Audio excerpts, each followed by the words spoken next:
கிறிஸ்து இயேசுவுக்குள் மிகவும் பிரியமாக அழைக்கப்பட்ட அன்புக்குரிய சகோதர சகோதரிகளே, சர்வ வல்லமையுள்ள யாவே தேவன் நம்முடைய வாழ்நாட்களிலே மேலும் ஒரு நாளை நமக்கு ஜீவனோடு தந்து மீண்டுமாக சகோதர சகோதரர்களாக ஒன்று கூடி வேதத்தில் உள்ள ரகசியங்களை பார்க்கும்படியாக ஒரு சந்தர்ப்பத்தை ஏற்படுத்தி தந்திருக்கிறார். நம் ஆண்டவராகிய இயேசு கிறிஸ்துவின் மூலம் நன்றிகளையும் துதிகளையும் எடுத்துக்கொள்ளலாம். அது மாத்திரமல்ல, வருகிற 11ஆம் தேதி நம் ஆண்டவராகிய இயேசு கிறிஸ்துடைய மரணத்தை நினைவு கூறும் வண்ணமாக நம்ம இந்த பாடங்களை எடுத்துக்கொண்டு வரோம். இந்த நாளிலும் கூட நாம் பார்க்கக்கூடிய பாடத்தின் தலைப்பு பாஸ் ஓவர் என்ற தலைப்பின் கீழே நம்ம பார்க்க போறோம். பாஸ் ஓவர் அப்படின்னா என்ன அர்த்தம்னா கடந்து போகுதல். இந்த சம்பவம் எங்க நடந்தது அப்படின்னு பாத்தீங்கன்னா, இஸ்ரேல் ஜனங்க அடிமைத்தனம் வீடாகிய எகிப்துல இருந்தாங்க. அந்த நேரத்துல தேவன் அவர்களுக்கு 9 வாதைகள் தராரு. 9 வாதைகளிலும் விடுதலையாகவில்லை. 10வது வாதையில தலச்சன் பிள்ளை சங்காரம் நடக்கு. அந்த இடத்துல ஒரு சங்கார தூதன் கடந்து வருவார். ஏன் கடந்து வர்றாருன்னா, அந்த எகிப்துல அந்த இஸ்ரேல் ஜனங்கள் வீட்டுல எந்தெந்த வீட்டுல நிலைக்கால ரத்தம் பூசப்பட்டிருக்கோ அந்த வீட்டுல உள்ள தலச்சன் பிள்ளைகள்லாம் காப்பாற்றப்படுவார்கள். ரத்தம் பூசப்படாத வீடுகளில் உள்ள தலச்சன் பிள்ளைகள் எல்லாரும் அழிக்கப்படுவார்கள். அதற்காக தான் அந்த இடத்துல சங்கார தூதன் கடந்து வருவார். அது மாத்திரமல்ல, இது பழைய ஏற்பாட்டுல இந்த பஸ்கா அப்படின்னு பாத்தீங்கன்னா இஸ்ரேல் ஜனங்களுக்கு முதல் கொடுக்கப்பட்ட நியாயப்பிரமாண கட்டளை. இதுக்கும் நம்ம ஆண்டவராகிய இயேசு கிறிஸ்துவுடைய மரணத்தை நினைவு கூறுறதுக்கு என்ன சம்பந்தம் இருக்கு அப்படின்னு நம்ம பார்க்கலாம். ஏன்னா வேதத்துல இருக்கிற ஒரு வசனமும் அவமாய் போவாது என்று நம்ம பார்த்திருக்கோம்.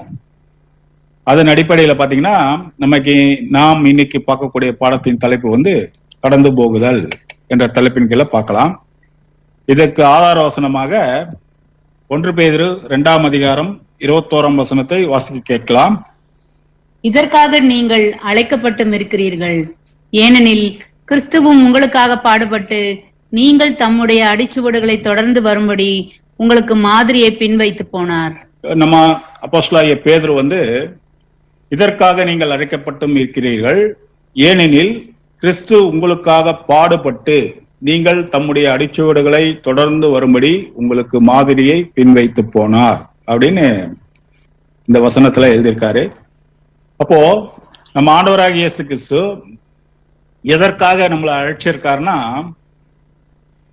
அவருடைய கேரக்டர். ஏன்னா தேவன் எதிர்பார்க்கிற ஒரு குணலட்சணம் எதுன்னா, தம்முடைய குமாரனுடைய சாயலுக்கு ஒப்பாதான் எதிர்பார்க்கிறாரு. அப்போ தாம் குமாரன் எதற்காக இந்த பூமியில பாடுபட்டாரோ அந்த பாடுகள் எல்லாம் நாம் தொடர்ந்து வருவதற்காக தான் ஒரு அடிச்சுவடை நமக்காக வச்சுட்டு போயிருக்காரு. அப்படி பாத்தீங்கன்னா குறிப்பிட்ட இதுதான் பாடு பண்ணோம்ன்றலாம் இல்ல, இயேசு கிறிஸ்துடைய லைஃப், என்டையர் லைஃப் நம்ம பார்க்கணும். பார்த்தா அவர் எந்தெந்த விஷயத்துல எல்லாம் தேவனுக்கு பிரியமான வாழ்க்கை வாழ்ந்திருக்கார் என்ற ஒரு விஷயத்த நம்ம பார்க்கணும் முதல். அப்படி பார்த்தாதான் நம்ம அவருடைய அடிச்சுவடுகளை தொடர்ந்து போக முடியும். நம்ம சாதாரணமா வரோம், சபை கூடுறோம், நிறைய மீட்டிங்ஸ் அட்டன் பண்றோம், அது மாத்திரமல்ல அதுக்கு அப்பாற்பட்ட விஷயங்கள் நிறைய இருக்கு. அதெல்லாம் நம்ம லைஃப்ல கேரக்டர்ல மாத்தணும். அப்படி மாத்தினாதான் நாம் இப்போது அனுசரிக்கக்கூடிய அந்த நினைவு கூறுதல் நாள்ல அந்த அனுசரிக்கிற விஷயத்துக்கே ஒரு அர்த்தம் இருக்கு. அதெல்லாம் செய்யாம நம்ம அந்த அப்பத்துல போய் கை வைக்கிறது பிரயோஜனம் இல்லாத ஒரு வாழ்க்கையா தான் இருக்கும். சரிங்களா? அது மாத்திரமல்ல, பழைய ஏற்பாட்டு காலத்துல இவ்வளோ விஷயங்கள் நடந்திருக்கு. அதெல்லாம் என்னன்னு பாத்தீங்கன்னா, நம்ம அப்போஸ்தலனாகிய பவுல் சொல்றாரு, அதெல்லாம் ஒரு நிழல் மாதிரி இருக்கு. அதனுடைய பொருள் என்னன்னு பாத்தீங்கன்னா கிறிஸ்துவை பற்றினதுன்னு இருக்கு. அது கூட கொலோசியர் 2ஆம் அதிகாரம் 17ஆம் வசனத்தில் வாசிக்கலாம். அவைகள் வரும் காரியங்களுக்கு நிழலா இருக்கிறது, அவைகளின் பொருள் கிறிஸ்துவை பற்றினது. இது எல்லாமே பழைய ஏற்பாட்டு காலத்துல நடந்த விஷயங்கள் எல்லாமே ஒரு நிழல் மாதிரி இருக்கு. அதன் பொருள் என்னன்னு பாத்தீங்கன்னா கிறிஸ்துவை பற்றினது. அப்போ கிறிஸ்துவை பற்றினதுன்னும் போது அவருடைய அடிச்சுவடுகளை நம்ம தொடர்ந்து போறதுக்காக தான் நமக்கு ஒரு மாதிரியை வச்சுட்டு போயிருக்கார் அப்படின்னு பாக்குறோம். ஏன் நமக்கு அது ஒரு மாதிரியை வச்சுட்டு போயிருக்கார் அப்படின்னு பாத்தீங்கன்னா காரணம் என்ன அப்படின்னு பாத்தீங்கன்னா, நம்ம பிறந்தது வளர்ந்தது எல்லாமே பாவத்துலதான், இல்லைங்களா? யாருமே நம்ம பரிசுத்தவான் என்ற ஒரு விஷயத்த நம்ம சொல்ல முடியாது. ஏன்னா சங்கீதக்காரன் எழுதுறாரு, 51ஆம் சங்கீதம் 5ஆம் வசனம் வாசிக்கலாம். இதோ நான் துர்க்குணத்தில் உருவானேன், என் தாய் என்னை பாவத்தில் கர்ப்பம் தரித்தாள். பாத்தீங்களா, நாம எப்படி இருக்கோம் பாத்தீங்கன்னா, துர்க்குணத்திலே உருவாயிருக்கிறோம், என் தாய் என்னை பாவத்திலே கர்ப்பம் தரித்தாள் அப்படின்னு இருக்கும்போது நம்ம பாவத்துல இருக்கோம். அதனாலதான் நமக்கு மரணம் எல்லாமே வருது இல்லைங்களா. இப்போ அந்த பாவத்துல இருக்கிறதால தான் நம்ம ஆண்டவராக இயேசு கிறிஸ்து நமக்கு ஒரு அடிச்சுவடை வச்சுட்டு போயிருக்கார். என்ன ஃபாலோ பண்ணிட்டு வாங்க, நீங்க மரித்தாலும் பிழைப்பீர்கள் என்று சொல்றாரு இல்லைங்களா. அப்போ நம்ம ஜீவனுக்குள்ள போனோம்னா கண்டிப்பா நம்ம ஆண்டவராக இயேசு கிறிஸ்துடைய லைஃப் என்ன பண்ணணும்னா எல்லா விஷயத்திலுமே ஃபாலோ பண்ணணும். ஒண்ணுத்துல ரெண்டுத்துல விடக்கூடாது. கம்ப்ளீட்டா அவர் குணலட்சணங்கள் என்னன்னா, எந்தெந்த இடத்தெல்லாம் அவர் பொறுமையா இருந்தார், எந்தெந்த இடத்துல விட்டு கொடுத்தார், எந்த இடத்துல அமைதியா இருந்தார், யார்கிட்ட எல்லாம் எப்படி பேசினார், எந்த இடத்துல பேசணும், இது எல்லாமே நம்ம ஃபாலோ பண்ணாதான் அந்த நம்ம கிட்ட இருக்கிற துர்குணம் கம்ப்ளீட்டா நீங்கும் இல்லைங்களா. நம்ம அப்போஸ்தலனாகிய பவுல் கூட என்ன சொல்றாரு பாருங்க, 1 தீமோத்தேயு 1:15. பாவிகளை ரட்சிக்க கிறிஸ்து இயேசு உலகத்தில் வந்தார் என்கிற வார்த்தை உண்மையும் எல்லா அங்கீகரிப்புக்கும் பாத்திரமுமானது. அவர்களில் பிரதான பாவி நான். பாத்தீங்களா, பாவிகளை ரட்சிக்க இயேசு கிறிஸ்து இந்த உலகத்தில் வந்தார் என்ற வார்த்தை உண்மையும் எல்லா அங்கீகரிப்பா இருக்குது. அப்படி பார்க்கும்போது அவர்களில் பிரதான பாவி நான் அப்படின்னு சொல்றாரு. இப்போ அப்போஸ்தலனாகிய பவுலே பாத்தீங்கன்னா பிரதான பாவி டெட் எண்ட்ல கொண்டு போய் வச்சிட்டார். அப்ப நம்மளா என்ன சொல்றது, பிரதான பாவிகளுக்கெல்லாம் பிரதான பாவி தான் நம்ம சொல்ல முடியும். ஏன்னா அவர் குறிப்பிட்ட நாள் வரைக்கும் நியாயப்பிரமாணத்தை கடைபிடிச்சார். அப்புறம் கிறிஸ்து யாரு தெரிஞ்சதுக்கு அப்புறம் என்ன பண்ணார்னா தன் ஜீவனையே கொடுக்கிற அளவுக்கு அவர் துணிஞ்சு நம்ம புதிய ஏற்பாடு 14 நிருபங்கள் எழுதியிருக்கார். அந்த அளவுக்கு அவர் லைஃப் என்ன பண்ணியிருக்காருன்னா இயேசு கிறிஸ்துவை விட அதிகமா பாடுகள் பட்டது அப்போஸ்தலனாகிய பவுல் தான். அப்படி இருக்கும்போது அவரே என்ன சொல்றாருன்னா பாவிகளிலே பிரதான பாவி நான் அப்படின்றாரு இல்லைங்களா. அதனால்தான் நான் கிறிஸ்துவை பின்பற்றினது போல நீங்கள் என்னை பின்பற்றுங்கள் அப்படின்ட்டு கான்பிடென்டா சொல்றாரு. அதனால நான் நிச்சயம் இல்லாமல் ஓடேன் அப்படின்ட்டு எவ்வளவு ஒரு அழுத்தமான ஒரு விஷயத்த நமக்கு கவுன்சிலிங் மாதிரி தராரு என்று பாக்குறோம் சரிங்களா. இப்போ நம்ம சப்ஜெக்ட் குள்ள போலாம். யாத்ராகமம் 12:12. அந்த ராத்திரியிலே நான் எகிப்து தேசம் எங்கும் கடந்து போய் எகிப்து தேசத்தில் உள்ள மனிதர் முதல் மிருக ஜீவன்கள் மட்டும் முதற் பேராய் இருக்கிறவைகளை எல்லாம் அதம் பண்ணி எகிப்து தேவர்களின் மேல் நீதியை செலுத்துவேன். பாத்தீங்களா, இப்போ இந்த வசனம் என்ன சொல்றதுன்னா, அந்த ராத்திரியிலே நான் எகிப்து தேசம் எங்கும் கடந்து போய் எகிப்து தேசத்தில் உள்ள மனிதர் முதல் மிருக ஜீவன்கள் மட்டும் முதல் பேராக இருக்கிற எல்லாவற்றையும் என்ன பண்ணுவேன்னா அதம் பண்ணுவேன், எகிப்து தேவர்களின் மேல என்ன பண்ணுவேன் நீதியை செலுத்துவேன் அப்படின்னு சொல்றாரு. ஏன் எகிப்து தேவர்கள் மேல நீதி செலுத்துனா, அன்னைக்கு அவங்க அதுதான் பெருசா நினைச்சிட்டு இருந்தாங்க. இஸ்ரேல் ஜனங்களும் அதான் பெருசா நினைச்சிட்டு இருந்தாங்க, எகிப்தியரும் அதான். ஏன்னா இந்த 10 வாதைகள்ல கூட பாத்தீங்கன்னா 3 வாதைகள் 2 பேருக்குமே நடக்கும். அதுக்கப்புறம் தான் டிஃபரெண்ட் தேவன் காட்டுவார். மத்த 7 வாதைகள் எகிப்துக்கு மாத்திரம் நடக்கும், இஸ்ரேல் ஜனங்களுக்கு நடக்காது. ஏன்னா அவங்க அந்த அளவுக்கு எகிப்து தேவர்களையும் பெருசா நினைச்சிட்டு இருந்தாங்க. அதனால எல்லா மிருக ஜீவன்கள்ல இருந்து எல்லாத்தையுமே நான் என்ன பண்ணுவேன்னா அதம் பண்ணுவேன் அப்படின்னு சொல்றாரு. ஏன்னா சங்கார தூதன் அந்த நேரத்துல கடந்து வருவார் அப்படின்னு பாக்குறோம். இதே யாத்ராகமம் 3:7 வாசிங்க. அப்பொழுது கர்த்தர் எகிப்தில் இருக்கிற என் ஜனத்தின் உபத்திரவத்தை நான் பார்க்கவே பார்த்து ஆளோட்டிகளின் நிமித்தம் அவர்கள் இடுகிற கூக்குரலை கேட்டேன், அவர்கள் படுகிற வேதனைகளையும் அறிந்திருக்கிறேன். இப்ப பாத்தீங்கன்னா எகிப்துல அந்த இஸ்ரேல் ஜனங்கள் இருந்தாங்க. ஆனா அங்க அவங்க பாடுபட்டு இருக்கும் போது அவங்களுக்கு தேவன் யாருன்னே தெரியாது இல்லைங்களா. அவங்க கம்ப்ளீட்டா ரொம்ப காலத்துக்கு முன்னாடியே அடிமையாகி எல்லா இதுவும் அந்த யோசேப்பு இது பண்ண எல்லா விஷயத்தையும் அவங்க மறந்து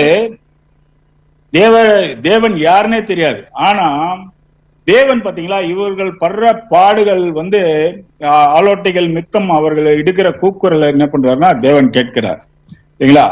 அவர் படுகிற பாடுகளை எல்லாமே அவர் பாக்குறார். காரணம் என்னன்னா அவர் ஆபிரகாமுக்கு கொடுத்த வாக்குத்தத்தம் இல்லைங்களா. வானத்து நட்சத்திரம் போல கடற்கரை மணத்தினை போல உன் சந்ததிக்குள் பூமியில எல்லாம் ஆசீர்வதிக்கப்படும் என்று சொன்னார் இல்லைங்களா. அந்த ஒரு விஷயத்த நம்ம ஆசீர்வதித்த ஆபிரகாமுடைய சந்ததி இங்க எப்படி இருக்காங்கன்னா ஆலோட்டிகள் மித்த என்ன பண்றாங்க, அடி வாங்குறாங்க, பயங்கரமா கஷ்டப்படுறாங்க. அவங்க சாப்பாட்டுல இருந்து எல்லாத்துக்குமே அடி வாங்க வேண்டிய சூழ்நிலை அவங்களுக்கு இருக்கு. அந்த அளவுக்கு அவங்க கஷ்டப்படுறாங்க. அப்ப அந்த வேதனைகளை என்ன பண்றாருன்னா தேவன் பாக்குறாரு. நம்ம கூட அப்படிதான். நம்மள தேவன் எப்படி கூப்பிட்டு வந்தாருன்னு பாத்தீங்கன்னா, நமக்கு தேவன் யாருன்னே தெரியாது. இருந்தாலும் நம்மள ஏன் கூப்பிட்டு வந்தாருன்னா, நம்ம ஏதோ நம்மளா தேவனுக்கு பிடிச்ச ஏதோ ஒரு விஷயம் நம்ம கிட்ட இருக்கு, அதனாலதான் கூப்பிட்டு வந்திருக்காரு. ஏன்னா எல்லாருக்கும் அந்த வாய்ப்பு இல்லை. நம்மள ஏன் கூப்பிட்டுன்னா, கிறிஸ்துவுக்குள்ள நம்மள தெரிஞ்சு இருக்கிறதால தான் நம்மள கூப்பிட்டுருக்காரு. நமக்கும் ஒரு வாய்ப்பு தராரு, அவ்வளவுதான். இந்த வாய்ப்பு பயன்படுத்திக்கிறதும் பயன்படுத்திக்காததும் யாருக்கிட்ட இருக்குன்னா நம்ம கிட்டதான் இருக்கு, இல்லைங்களா? இப்போ நமக்கு வாய்ப்பு தான் கொடுத்துருக்காரு. அந்த வாய்ப்பை நம்ம பயன்படுத்திக்கிறதுக்காக தான் அநேக சகோதரர்கள் மூலியமா தேவன் என்ன பண்றாருன்னா அந்த ஆகாரத்தை அனுதினமும் நமக்கு கொடுத்துட்டு இருக்கார் அப்படின்னு பாக்குறோம். சரிங்களா? யாத்ராகமம் 3ஆம் அதிகாரம் 8ஆம் வசனம் வாசிக்கலாம்.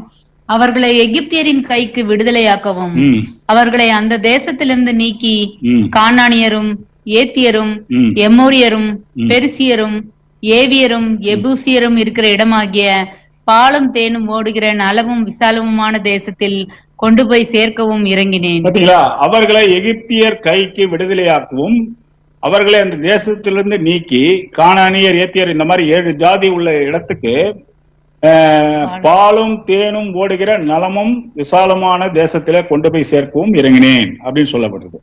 எந்த தேசத்திலேயாவது பாலும் தேனும் ஓடுமா அப்படின்னு பாத்தீங்கன்னா, இவங்க எகிப்துல கம்ப்ளீட்டா அடிமைத்தனத்துல இருந்தாங்க. அவங்களுக்கு தேவனுடைய கட்டளைகள், நீதி, நியாயம் எதுவுமே தெரியாது, அந்த அளவுக்கு இருந்தாங்க. அதே டைம்ல நியாயப்பிரமாண கட்டளைகள், அவர் கொடுக்கிற ஆசீர்வாதங்கள் தான் அந்த இடத்துல அவருக்கு அதிகமா தரப்போறார் அப்படின்றதுக்காக தான் அந்த தேசத்துக்கு அவங்களை கூட்டு போய் நான் விடுவேன் அப்படின்றாரு. அப்போ அந்த நியாயப்பிரமாண கட்டளையின்படி அவங்க நடந்தாங்கன்னா அவங்களுக்கு எல்லாமே சமாதானம், எல்லாமே கிடைக்கும், இல்லைங்களா? ஒரு மனுஷனுக்கு முக்கியமா என்ன வேணா, எவ்வளவு பணம் காசு இருந்தாலும் நம்மளே சொல்றோம் இல்லையா, நிம்மதி இல்லைங்க. காரணம் என்னன்னா, தேவனுடைய வார்த்தைகள் அவங்களுக்கு கிட்ட கிடைக்கல, அதனாலதான் இல்ல. அதனால நிறைய ஜனங்களை நம்ம பாக்குறோம், உலகம் ஃபுல்லா ஓடுறாங்க சமாதானத்துக்காக, எங்கெங்கயோ ஓடுறாங்க, எங்கேயுமே கிடைக்கல. அதனால நம்ம ஆண்டவராகிய இயேசு கிறிஸ்து சொல்றாரு இல்லையா, உலகம் தரக்கூடாத தேவ சமாதானத்தை நான் உங்களுக்கு வைத்து போகிறேன். அப்போ அந்த வைத்து போகிற சமாதானம் தான் நமக்கு உலகத்திலேயே மிக மிக முக்கியமான ஒரு விஷயம். அதற்காக தான் நம்ம ஓடிட்டு இருக்கோம், இல்லைங்களா? 3:9. இப்பொழுதும் இஸ்ரவேல் புத்திரரின் கூக்குரல் என் சந்நிதியில் எட்டினது, எகிப்தியர் அவர்களை ஒடுக்குகிற ஒடுக்குதலையும் கண்டேன். பாத்தீங்களா? இப்பொழுதும் இஸ்ரேல் புத்திரரின் கூக்குரல் என் சந்தையில் எட்டினது, எகிப்தியர் அவர்களை ஒடுக்குகிற ஒடுக்குகளை நான் கண்டேன் அப்படின்னு சொல்றாரு. அதனால என்ன பண்றாருன்னா, தேவன் என்ன பண்றாருன்னா, மோசே கிட்ட கூப்பிட்டு ஒரு இன்ஸ்ட்ரக்ஷன் கொடுக்கிறார். நான் சொல்றபடியெல்லாம் இவங்க செய்ய சொல்லு, கண்டிப்பா என்ன பண்ணலாம்னா இவங்களை எல்லாரையும் என்ன பண்ணலாம்னா கானான் தேசத்துல கொண்டு போய் விட்டுடுவேன், அங்க பாலும் தேனும் நலமுமான தேசத்துல கொண்டு போய் விடுவேன். அவங்க சந்தோஷமா தேவனை ஆராதிக்கலாம், அவங்க வாழ்க்கையே ரொம்ப சந்தோஷமா இருக்கும் அப்படின்னு சொல்லிட்டு மோசேயை கூப்பிட்டு ஒரு இன்ஸ்ட்ரக்ஷன் கொடுக்கிறார். அதுதான் யாத்ராகமம் 12ஆம் அதிகாரம் 1 மற்றும் 2ஆம் வசனத்தை வாசிக்க கேட்கலாம். கர்த்தர் எகிப்து தேசத்தில் மோசேயையும் ஆரோனையும் நோக்கி, இந்த மாதம் உங்களுக்கு பிரதான மாதம், இது உங்களுக்கு வருஷத்தின் முதலாம் மாதம். கர்த்தர் எகிப்து தேசத்துள்ள மோசேயையும் ஆரோனையும் நோக்கி, இந்த மாதம் தான் உங்களுக்கு பிரதான மாதம், இது உங்களுக்கு வருஷத்தின் முதலாம் மாதம் அப்படின்னு சொல்லப்பட்டிருக்கு. நம்ம கூட இப்ப இந்த மாசம் தான் நமக்கு என்னன்னா, நம்ம ஆண்டவராக இயேசு கிறிஸ்துவுடைய மரணத்தை நினைவு கூறணும். இதுதான் நீசான் மாதம், இல்லைங்களா? நீசான் மாதம் தான் முதல் மாதம். இந்த 11ஆம் தேதியை தான் நம்ம அனுசரிக்க போறோம். அதே மாதிரிதான் அங்க இது வருஷத்தின் முதல் மாதமா இருக்கு அப்படின்னு சொல்றாரு. அதே 3ஆம் வசனம் வாசிங்க. நீங்கள் இஸ்ரேல் சபையார் யாவரையும் நோக்கி, இந்த மாதம் 10ஆம் தேதியில் வீட்டு தலைவர்கள் வீட்டுக்கு ஒரு ஆட்டுக்குட்டியாக ஒவ்வொருவரும் ஒவ்வொரு ஆட்டுக்குட்டியை தெரிந்து கொள்ள கடவர்கள். நீங்கள் இஸ்ரேல் சபையார் யாரையும் நோக்கி, எல்லா இஸ்ரேல் ஜனங்களும் என்ன பண்ணணும்னா, இந்த மாதம் 10ஆம் தேதி வீட்டு தலைவர்கள், அதாவது வீட்டுக்கு ஒரு தலைவர் இருப்பாங்க இல்லையா, அந்த குடும்பத்தில் உள்ள தலைவர்கள் வீட்டுக்கு ஒரு ஆட்டுக்குட்டியாக ஒவ்வொருவரும் ஒவ்வொரு ஆட்டுக்குட்டியை தெரிந்து இருக்க கடவர்கள். எல்லா குடும்பத்துல உள்ள தலைவர்களும் என்ன பண்ணணும்னா வீட்டுக்கு ஒரு ஆட்டுக்குட்டி கொண்டு வரணும். எங்க இருந்து கொண்டு வரணும்னா சந்தையில இருந்து கொண்டு வரணும் வச்சுக்கோங்க, சரிங்களா? அதே 4ஆம் வசனம் வாசிங்க. ஒரு வீட்டில் இருக்கிறவர்கள் ஒரு ஆட்டுக்குட்டியை புசிக்கிறதற்கு போதுமான பேர்களாய் இராமல் போனால் அவனும் அவன் சமீபத்தில் இருக்கிற அவனுடைய அயல் வீட்டுக்காரனும் தங்களிடத்தில் உள்ள ஆத்துமாக்களின் இலக்கத்திற்கு தக்கதாக ஒரு ஆட்டுக்குட்டியை தெரிந்து கொள்ள வேண்டும். அவனவன் புசிப்புக்கு தக்கதாக இலக்கம் பார்த்து ஆட்டுக்குட்டியை தெரிந்து கொள்ள வேண்டும். இதுல இன்னொரு முக்கியமான இன்ஸ்ட்ரக்ஷன் கொடுக்கிறார். என்னன்னா, ஒரு வீட்டிலே இருக்கிறவங்க பாத்தீங்கன்னா புசிப்புக்கு தகுந்த மாதிரி நீங்க ஆட்டை தெரிந்து கொள்ளணும். இப்ப நீங்க ஒரு வீட்டுல 2 பேர் தான் இருக்கீங்க, ஒரு ஆடை சாப்பிட முடியாதுன்னா பக்கத்துல அயலால் வீட்டுல இருக்கிறவங்களை என்ன பண்ணலாம், கூப்பிட்டுக்கலாம். கூப்பிட்டுட்டு அந்த முழு ஆட்டுக்குட்டி என்ன பண்ணணும்னா சாப்பிடணும், எதுவுமே மிச்சம் வைக்க கூடாது. கம்ப்ளீட்டா சாப்பிடுற அளவுக்கு நீங்க பக்கத்துல உள்ளவங்க எல்லாம் கூப்பிட்டுக்கோங்க. அந்த மாதிரி நீங்க ஒரு இன்ஸ்ட்ரக்ஷன், ரொம்ப முக்கியமான விஷயத்த சொல்றாரு. அது என்னன்னு பின்னாடி பார்க்கலாம், சரிங்களா? அதே மாதிரி யாத்ராகமம் 12:5, அந்த ஆட்டுக்குட்டி பழுதற்றதும் ஆணும் 1 வயது உள்ளதுமாய் இருக்க வேண்டும். செம்மறி ஆடுகளிலாவது வெள்ளாடுகளிலாவது அதை தெரிந்து கொள்ளலாம். இன்னொரு இன்ஸ்ட்ரக்ஷன் என்ன கொடுக்குறாருன்னா, அந்த ஆட்டுக்குட்டி என்ன பண்ணா பழுதற்றதா இருக்கணும் அப்படின்றாரு. பழுதற்றதானா என்ன அர்த்தம்னா, ஒரு நொண்டியோ அந்த மாதிரிலாம் இருக்கக்கூடாது. அது ஆண் ஆட்டுக்குட்டியா இருக்கணும். அது முக்கியமா என்னன்னா 1 வயது ஆட்டுக்குட்டியா இருக்கணும் அப்படின்னு சொல்றாரு. ஏன் அது 1 வயது ஆட்டுக்குட்டின்னு சொல்றாரு? இப்ப ஒரு 10-15 பேர் இருந்தா அது ஒரு கொஞ்சம் பெரிய ஆடு கூட வச்சிருக்கலாம் இல்லையா? தேவன் அதுல கூட, அந்த ஆட்டுக்குட்டியில கூட பாருங்க ஒரு இரக்க குணத்தை காட்டுரு. அந்த 1 வயது ஆடுதான் என்ன பண்ணுமானா, தன் தாய்கிட்ட இருந்து தன் பாலை குடிக்கிறத மறக்கும். அந்த ஸ்டேஜ்ல தான் என்ன பண்றாரு, ஒரு ஆட்டுக்குட்டியை நீங்க தெரிஞ்சுக்கணும். பால் குடிக்கிற குட்டியை நீங்க எடுத்துட்டு வந்துடக்கூடாது. அது தன் தாயை மறந்து தானா மேய ஆரம்பிக்கும். அதுதான் அந்த டைம்ல தான் அது 1 வயதா இருக்கும். அந்த ஆட்டுக்குட்டி எடுத்துக்கோங்க. அது ஆண் ஆட்டுக்குட்டியா இருக்கணும், பழுதற்றதா இருக்கணும், செம்மறியாடாவும் இருக்கலாம், வெள்ளாடாவும் இருக்கலாம், அது உங்க சாய்ஸ் அப்படின்னு சொல்றாரு. இது இன்னொரு இன்ஸ்ட்ரக்ஷன் கொடுக்குறாரு, சரிங்களா? அதுலயே 12:6 வாசிங்க. அதை இந்த மாதம் 14ஆம் தேதி வரைக்கும் வைத்திருந்து இஸ்ரேல் சபையின் ஒவ்வொரு கூட்டத்தாரும் சாயங்காலத்தில் அதை அடித்து. பாத்தீங்களா? அதை என்ன பண்ணோம்னா 14ஆம் தேதி வரைக்கும், 10ஆம் தேதி தேர்ந்தெடுக்கணும், 14ஆம் தேதி வரைக்கும் சாயங்காலம் வரைக்கும் அதை என்ன பண்ணணும்னா தலைவருடைய கண்காணிப்புல அது இருக்கணும். ஏன்னா இது வரைக்கும் அதுக்கு முன்னாடி அது சந்தையில எல்லா ஆடுக்குட்டி கூட இருந்திருக்கும்.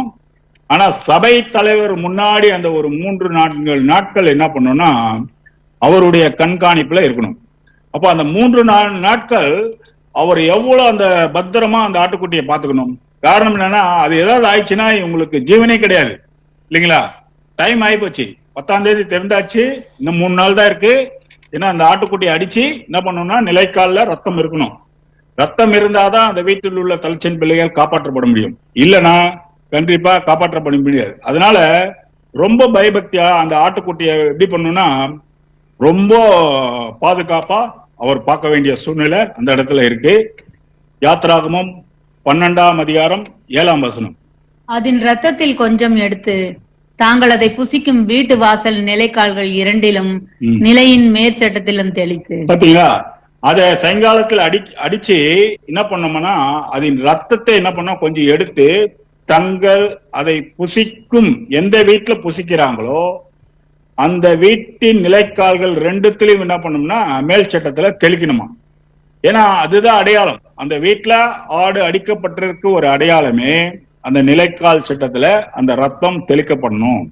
ஏன்னா சங்கார தூதன் பார்க்கும்போது அந்த நிலைக்கால் சட்ட ரத்தம் அங்க இல்லைன்னா அந்த வீட்டுல உள்ள எல்லாருமே என்ன பண்ணுவாங்கன்னா அழிக்கப்படுவார்கள். சரிங்களா? இந்த மாதிரி அவங்க பூசணும். அப்புறம் யாத்ராகமம் 12ஆம் அதிகாரம் 8ஆம் வசனம். அன்று ராத்திரியிலே அதன் மாம்சத்தை நெருப்பினால் சுட்டு புளிப்பில்லா அப்பத்தோடும் கசப்பான கீரையோடும் அதை புசிக்க கடவுள். மறுபடியும் இன்னொரு இன்ஸ்ட்ரக்ஷன் கொடுக்கிறாரு. அன்று ராத்திரியிலே அதன் மாம்சத்தை என்ன பண்ணுமானா அந்த ஆட்டை அடிச்சு ரத்தத்தெல்லாம் பூசப்பட்டுறாங்க. அது மாம்சத்தை என்ன பண்ணுமா நெருப்புல சுடணுமா.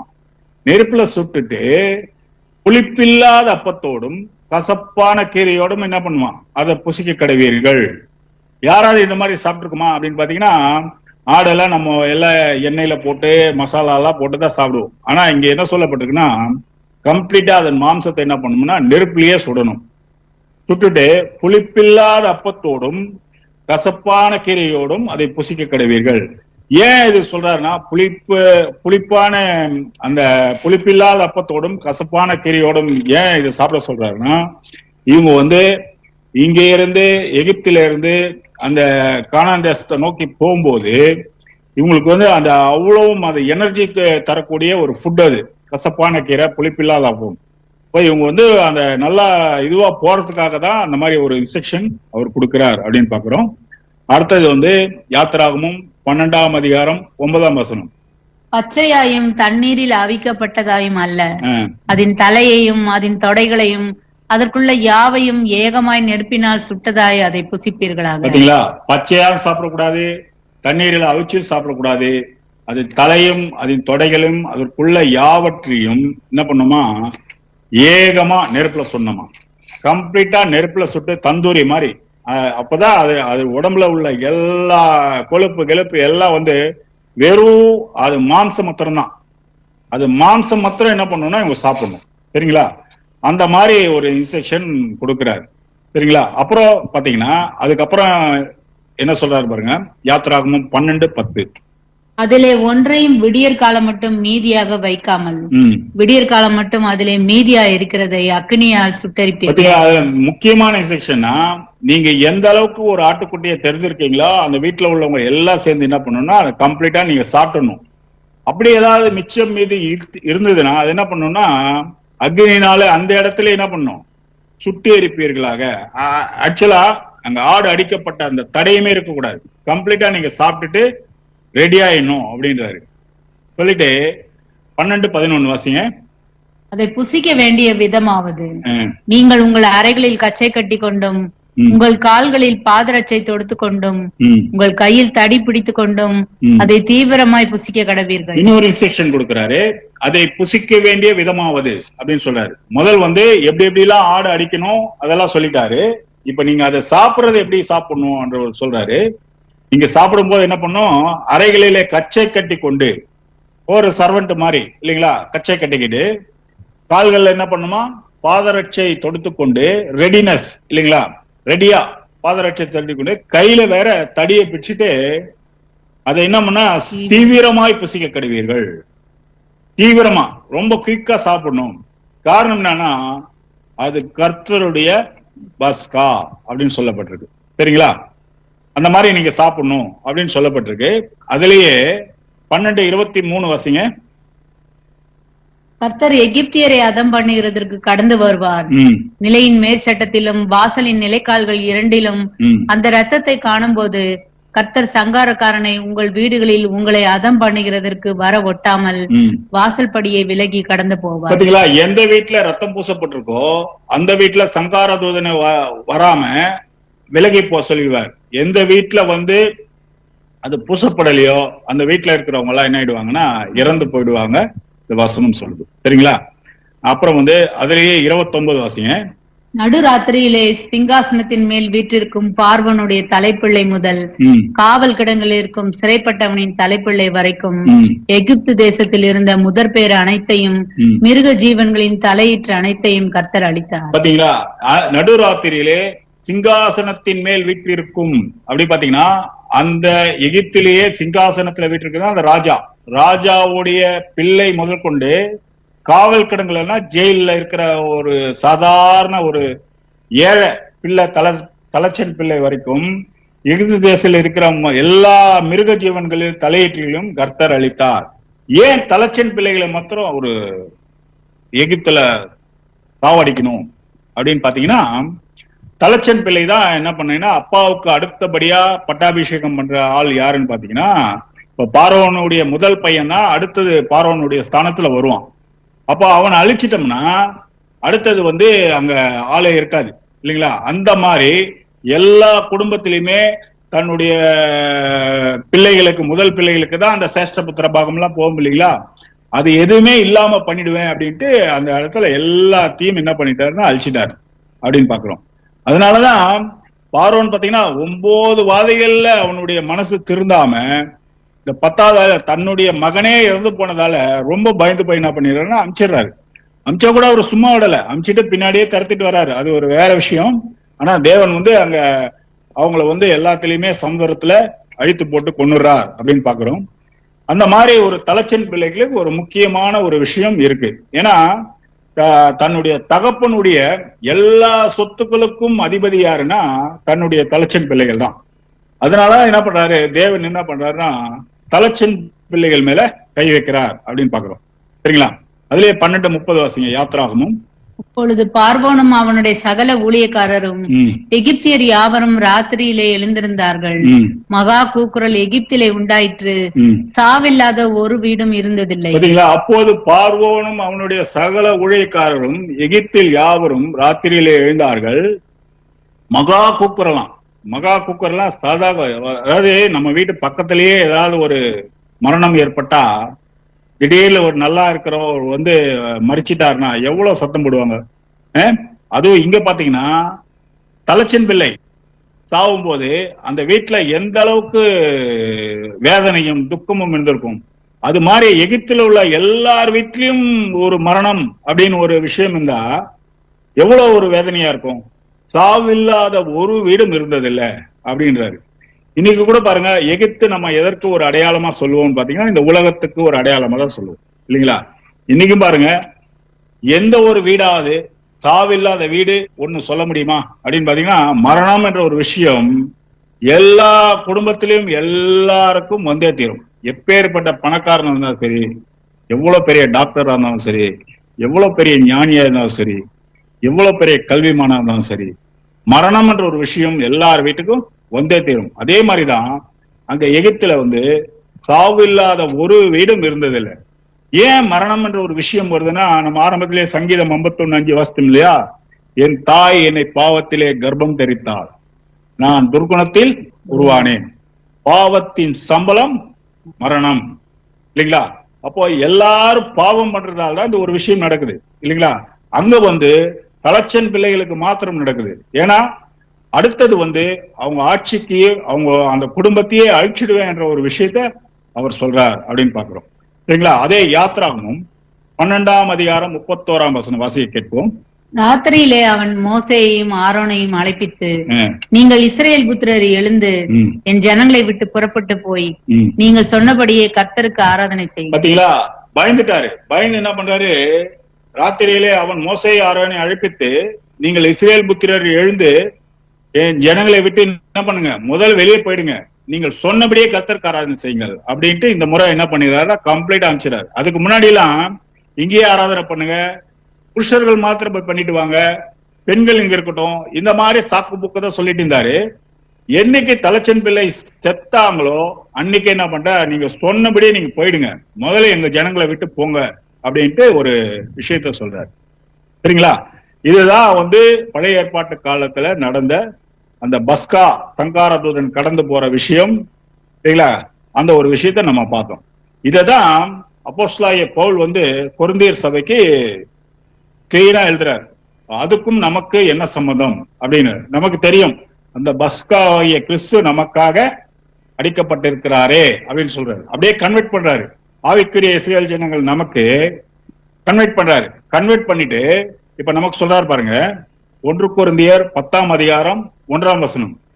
இப்படி இருக்க சகோதரரே, நீங்கள் எவைகளை அறிய வேண்டும் என்றிருக்கிறேன் என்றால், நம்முடைய பிதாக்கள் எல்லாரும் மேகத்துக்கு கீழா இருந்தார்கள், எல்லாரும் சமுத்திரத்தின் வழியாய் நடந்து வந்தார்கள். பாத்தீங்களா, முதல்ல இப்படி இருக்க சகோதரர்களே, முதல்ல நீங்க என்ன தெரிஞ்சுக்கணும் அப்படின்னு நான் சொல்றேன்னா, நம்முடைய பிதாக்கள் எல்லாம் எப்படி இருந்தாங்கன்னா மேகத்துக்கு கீழா இருந்தார்கள், எல்லாரும் சமுதிரத்தின் வழியாய் நடந்து வந்தார்கள். அப்போ ஒரு மேகத்துக்கு கீழா இருந்தாங்கன்னா நமக்கு தெரியும், மேகஸ்தம்பமும் அக்னிஸ்தம்பமும் தேவனுடைய கட்டளைகள் தான் அவங்களை என்ன பண்ணிச்சு, வழி நடத்தி போச்சு இல்லைங்களா. எல்லாருமே அந்த தேவனுடைய கட்டளைகளுக்கு கீழே தான் அவங்க எல்லாமே இருந்தாங்க. அது மாத்திரமல்ல, சமுதிரத்தின் வழியாய் நடந்தார்கள் இல்லைங்களா. ஏன் சமுதிரத்தின் வழியா நடக்கணும், வேற வழி அவர் ஏற்படுத்திருக்கலாம் இல்லையா. அதுக்கு எல்லாம் காரணம் இருக்கு. அதிலே 2ஆம் வசனம், 1 கொரிந்தியர் 10ஆம் அதிகாரம் 2ஆம் வசனம். எல்லாரும் மோசைக்குள்ளாக மேகத்தினாலும் சமுத்திரத்தினாலும் ஞானஸ்நானம் பண்ணப்பட்டார். இதற்காக தான் சமுதிரத்தின் வழியா என்ன பண்ணாரு, கூட்டு வந்தார்.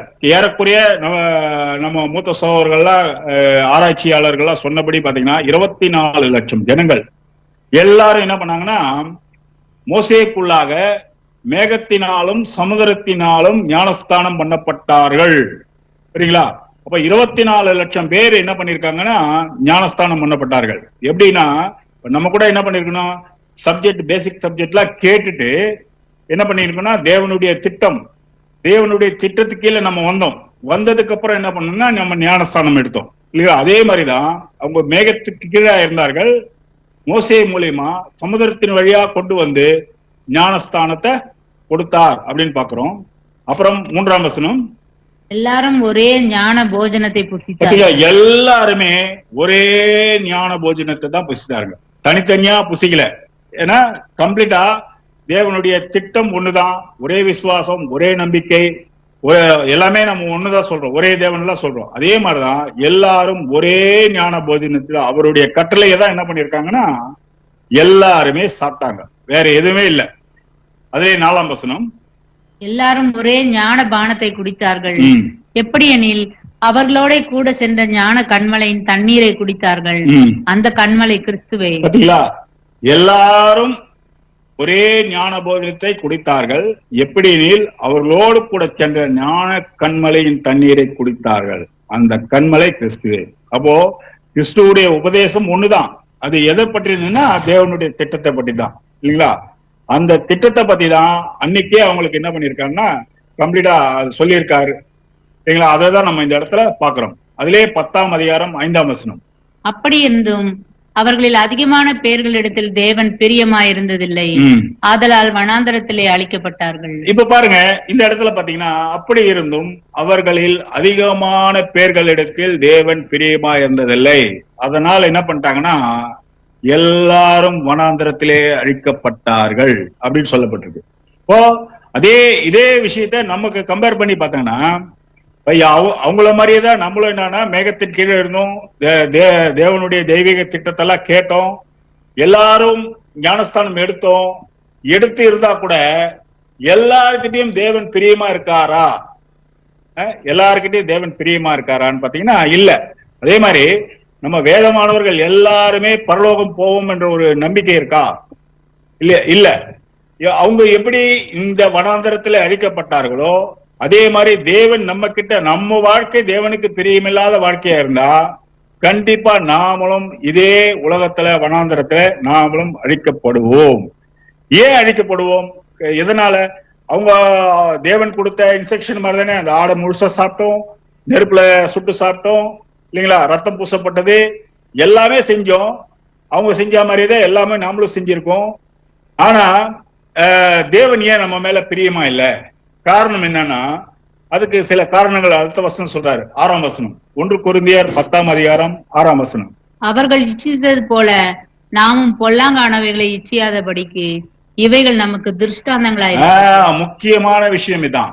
அவர்கள் இச்சித்தது போல நாமும் பொல்லாங்கானதை இச்சியாதபடிக்கு இவைகள் நமக்கு எப்படி இருக்கான்? திஷ்டாந்தமா இருக்கு. அவங்க அப்படி என்ன இச்சித்தாங்க? அதுதான் முக்கியமான விஷயம். அவர்கள் என்ன இச்சித்தாங்கன்னா அவங்க சாப்பிடுறது, விளையாடுறது, பெண் கொள்றது, பெண் கொடுக்கறது, நினைச்ச மாதிரி விக்கிரக ஆராதனை பண்றது. விக்கிரக ஆராதனை விக்கிரகம் மாத்திரம் இல்ல, நமக்கு ஆவிக்குரிய விஷயத்துல பாத்தீங்கன்னா தேவனுக்கு தர முக்கியத்தை வேற எதுக்கு கொடுத்தாலும் அது விக்கிரக ஆராதனை தான், சரிங்களா? நம்ம சுயநலத்துக்காக எது ஆசைப்பட்டாலும் அது இச்சிக்கிற விஷயம்தான். இப்போ அதனாலதான் சொல்றாரு அவர்கள் இச்சித்தது போல. ஏன்னா நம்ம தேவன் நம்மளை எப்படி எதிர்பார்க்கிறாருன்னா தம்முடைய குமாரனுடைய சாயலுக்கு ஒப்பார். இப்போ நம்ம ஆண்டவராகிய இயேசு கிறிஸ்து அவர் ஐஸ்வர்யவானா இருந்தும் அவர் என்ன பண்ணாரு? இந்த பூமியில அவர் பட்ட பாடுகள்னால கீழ்ப்படிதலை கற்றுக்கொண்டார். நீங்க அவரை இங்க கத்துக்கணும்ன்ற ஒரு அவசியமே கிடையாது. அவ்வளவு பரிசுத்தமானவரே ஒரு கீழ்ப்படிதலை கற்றுக்கொண்டு இருக்காருன்னா நம்ம எவ்வளவு பாவியா இருக்கும், எவ்வளவு மோசமான நிலைமையில இருக்கும். நம்ம அப்போ தேடி தேடி கீழ்ப்படிதலை கற்றுக்கொள்ளணும், இல்லைங்களா? அந்த அளவுக்கு நம்ம லைஃப் என்ன பண்ணோம்னா சாக்ரிஃபைஸ் பண்ணணும். ஆனா நம்ம பாருங்க, நம்ம ஒரு சகோதரருக்கு ஒரு சகோதரர் விட்டு கொடுக்குறோமா? விட்டு கொடுக்கறது இல்ல. யார் பெரியவன் என்ற ஒரு விஷயத்தை தான் நம்மளுக்குள்ள இருக்கு. யாருமே ஒரு சகோதரருக்கு ஒரு சகோதரர் எந்த ஒரு விஷயத்துல விட்டு கொடுக்கறது இல்ல, அந்த கீழ்ப்படுகிற ஒரு விஷயத்துக்கே போறதில்ல. அதனாலதாங்க இன்னைக்கும் பாத்தீங்கன்னா 2000 வருஷ காலமா சபை செலக்ஷன் ஏன் முடியல அப்படின்னு பாத்தீங்கன்னா தேவன் எதிர்பார்க்கிற மாதிரி நாம இன்னும் குணலட்சணத்தை காட்டல. ஆனா அப்படி இருந்தாலும் நம்ம ஆண்டவராகிய இயேசு கிறிஸ்து தம்முடைய தகப்பன் கிட்ட பரிந்து பேசிட்டு இருக்காரு. நமக்கு எவ்வளவு பிரச்சனைகள் இருந்தாலும் நம்ம என்ன பண்றோம்னா நம்மளுடைய சுயநலத்தை ஆசைக்காக தான் நம்ம வாழ்ந்து கொண்டு இருக்கிறோமே தவிர தேவனுக்காக வாழக்கூடிய சகோதர சகோதரிகள் பாத்தீங்கன்னா ரொம்ப கம்மி தான், ரொம்ப கம்மி. அந்த மாதிரிதான் இருக்கு. அது நம்ம யாருன்னு சொல்ல முடியாது. நம்மளை நாமே என்ன பண்ணணும்னா சீர்தூக்கி பார்த்துக்கலாம். சரிங்களா? அடுத்தது 7ஆம் வசனம் வாசிங்க.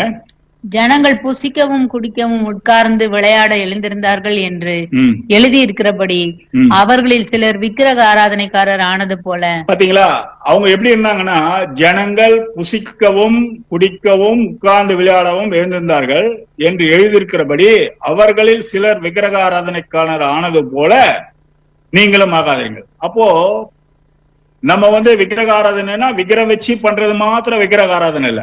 தேவனுக்கு கொடுக்க வேண்டிய நேரத்தை நம்ம மற்ற எதுக்கு கொடுத்தாலும் அது விக்கிரக ஆராதனை தான். சரிங்களா? அப்போ அந்த மாதிரி நம்ம சாப்பிட்றதுக்காகவும் புசிக்கிறதுக்காகவும் இந்த மாதிரி ஒரு விஷயத்துல இருந்திருந்தோம்னா கண்டிப்பா என்ன, அதனாலதான் அவர்கள் ஆனது போல நீங்க ஆகாதீங்க, அவங்க இச்சித்ததுபடி நீங்க இச்சிக்காதீங்க அப்படி எல்லாம் அப்போஸ்தலனாகிய பவுல் கவுன்சிலிங் கொடுத்துட்டே வர்றாரு. 8ஆம் வசனம் பாருங்க. அவர்களில் சிலர் வேசித்தனம் பண்ணி ஒரே நாளில் 23,000 பேர் விழுந்து போனார்கள். அது போல நாமும் வேசித்தனம் பண்ணாதிருப்போம். பாத்தீங்களா, இச்சித்தது போல இச்சிக்காதீங்க, விக்கிரக ஆராதனை போல் ஆகாதீங்க, வேசித்தனம் பண்ணாதிருப்போமாக. வேசித்தனம் நம்ம பண்றோமா? தேவனுடைய பிள்ளைகளா இருக்கும். வேசித்தனம் பண்றோம்னா, வேசித்தனம்ன்றது டைரக்டான மீனிங் இல்ல. இது பாத்தீங்கன்னா ஒரு வேசி என்ன பண்ணும்னா தான் இஷ்டத்துக்கு வாழும். கணவன் இருக்க மாட்டாரு, தான் இஷ்டத்துக்கு என்ன வேணா பண்ணும். அந்த மாதிரிதான் இப்ப நமக்கு அப்படி இல்லை. உங்களை கற்புள்ள கன்னிகையாக ஒரே புருஷனுக்கு நம்மள மனவாட்டியா தேர்ந்தெடுக்காரு இல்லைங்களா? அப்படி இருக்கும்போது அந்த கணவன் எங்க என்ன சொல்றாரோ அதுதான் நம்ம கேட்கணும்.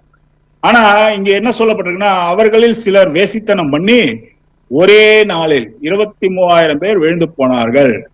அது போல நாமும் வேசித்தனம் பண்ணாதிருப்போம். வேசித்தனம் என்னன்னா நம்ம இஷ்டத்துக்கு வாழ்க்கை வாழறது. இதுதான் கணவனுடைய சொல்லுக்கு கீழ்ப்படிய நம்ம மனவாட்டியா இருக்கோம். கிறிஸ்து தான் நமக்கு மணவாளன். இப்போ மணவாளன் என்ன சொல்றாரோ அதன்படி கேட்கணும். மணவாளன் என்ன சொல்றாரு? ஒரு கன்னத்தில் இறந்தால் மறு கன்னத்தை காட்டு இல்லைங்களா? உங்களை மற்றவர்களை நீங்கள் மேன்மையாக எண்ணுங்க. இந்த மாதிரி விஷயங்கள்லாம் நமக்கு தெரியும். அவர் சொன்ன விஷயங்கள் எல்லாமே தெரியும். அப்போ அவர் சொல்ற விஷயங்களை நம்ம ஃபாலோ பண்ணணும். அதை தவிர நம்ம எது செஞ்சாலும் அது வேசித்தனத்துக்கு ஒரு அடையாளமாக தான் இருக்கு அப்படின்னு பாக்குறோம். அதுவே 9ஆம் வசனம் பாருங்க. அவர்களில் சிலர் கிறிஸ்துவை பரீட்சை பார்த்து பாம்புகளால் அழிக்கப்பட்டார்கள். அது போல நாமும் கிறிஸ்துவை பரீட்சை பாராதிருப்போம். பாத்தீங்களா, அது மாத்திரமல்ல, கிறிஸ்துவையே பரீட்சை பார்க்கறது. கிறிஸ்துவை எப்படி பரீட்சை பார்க்கறது? அவர் சொல்லுக்கு கீழ்ப்படியாம போனாவே அவர் என்ன பார்க்கவா போறார்? வசனம் இப்படி இருக்கே, நம்ம இப்படி செய்யறோமே என்ற ஒரு குற்ற உணர்ச்சி கூட நமக்கு இல்லாம நம்ம வாழ்க்கையை நம்ம அதாவது ஞாயிற்றுக்கிழமை மாத்திரம் சபை கூடுதல் மாத்திரம் ஒரு பயபக்தியா இருக்கிறோம். மற்ற நேரத்துல எல்லாம் நம்ம இஷ்டத்துக்கு இருந்தோம்னா அது எப்படின்னா கிறிஸ்துவையே பரீட்சை பார்க்கிற மாதிரிதான். அதனாலதான் என்ன பண்ணாங்கன்னா பாம்புகளால் அழிக்கப்பட்டாங்க. பாம்புனாவே நமக்கு தெரியும், சர்ப்பம் இல்லைங்களா? பாம்பு கிட்ட என்ன இருக்கும் வாயில என்ன பாத்தீங்கன்னா விஷம் தான் இல்லைங்களா? எல்லாருமே சாத்தானால அழிக்கப்பட்டார்கள். அதனால நாமும், ஏன்னா நமக்கு மனவாளன் தான் முக்கியம். அவர் என்ன சொல்றாரோ அதன்படி கேட்டா நம்ம தப்பிச்சுக்கலாம். அதான் சொல்ற, என் வார்த்தை உள்ளபடி கேட்டு நீங்க நடந்தீங்கன்னா தேசத்தின் நன்மையை புசிப்பீர்கள். மாட்டேன் என்று சொன்னீங்கன்னா பட்டயத்தை இரையாவீர்கள் அப்படி எல்லாம் சொல்லப்பட்டிருக்கு. அதுபோல நாமும் கிறிஸ்துவை பரீட்சை பாராத இருப்போமாக அப்படின்னு சொல்லப்பட்டிருக்கு. சரிங்களா? அதே 10ஆம் வசனம் பாருங்க. அவர்களில் சிலர் முறுமுறுத்து சங்காரக்காரனாலே அழிக்கப்பட்டார்கள். அது போல நீங்களும் முறுமுறுக்காதிருங்கள். பாத்தீங்களா, அவர்களில் சிலர் முறுமுறுத்து சங்காரக்காரனால் அழிக்கப்பட்டார்கள். அது போல நீங்களும் முறுமுறுப்பாக. இப்ப சங்காரக்காரன் காக்கப்படுறதுக்காக தானே அனுப்பிச்சாரு தேவன். சில பேர் என்ன ஆயிட்டாங்கன்னா சங்காரக்காரனாலே அழிக்கப்பட்டாங்களாம் இல்லைங்களா? கலச்சன் பிள்ளை சங்காரம் நடக்கிறதே அங்க சங்காரக்காரன் அந்த ரத்தம் பூசப்பட்டு இருக்கிற வீட்டுல இருந்திருந்தாங்கன்னா கண்டிப்பா அவங்க காக்கப்பட்டிருப்பாங்க. ஆனா சில பேர் என்ன பண்றாங்கன்னா, நம்ம சகோதர சகோதரியே எடுத்துக்கலாம், ஞானஸ்தானம் எடுத்திருப்பாங்க, தேவனுடைய திட்டம் எல்லாம் கேட்டிருப்பாங்க, 5 வருஷம் 10 வருஷம் எல்லாம் சப்ஜெக்ட் எல்லாம் கேட்டிருப்பாங்க. ஆனா அந்த வாழ்க்கையில முணுமுணுப்பு இருந்துட்டே இருக்கும். ஒரு சாட்டிஸ்பேக்ஷன் இல்லாத லைஃப் அவங்க வாழ்ந்துட்டு இருப்பாங்க.